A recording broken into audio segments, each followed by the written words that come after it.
രണ്ടാം ട്രംപ് ഭരണകൂടം അധികാരമേറ്റ ആദ്യ ദിവസം തന്നെ നിർണായകമായ തീരുമാനങ്ങളായിരുന്നു അദ്ദേഹം നടപ്പിലാക്കിയത്.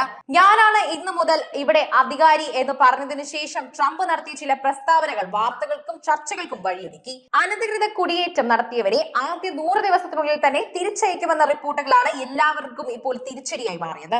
അനധികൃത കുടിയേറ്റക്കാരിൽ 20,000-ഓളം തന്നെ ഇന്ത്യക്കാരുമുണ്ട് എന്നാണ് അറിയാൻ സാധിക്കുന്നത്. റിപ്പോർട്ടുകൾ പ്രകാരം തന്നെയാണ് ഇത് പറയുന്നത്.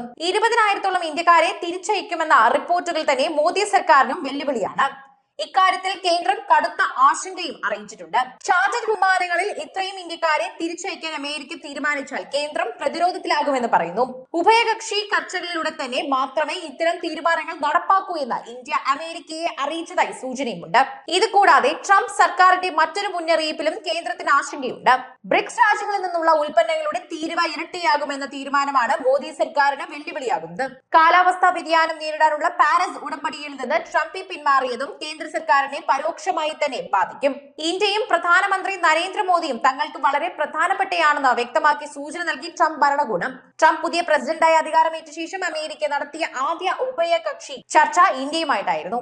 അമേരിക്കൻ സ്റ്റേറ്റ് സെക്രട്ടറി മാർക്കോ റൂബിയോയും ദേശീയ സുരക്ഷാ ഉപദേഷ്ടാവ് മൈക്ക് വാൾസുമാണ് ഇന്ത്യൻ വിദേശകാര്യമന്ത്രി എസ് ജയശങ്കറുമായി കൂടിക്കാഴ്ച നടത്തിയത്.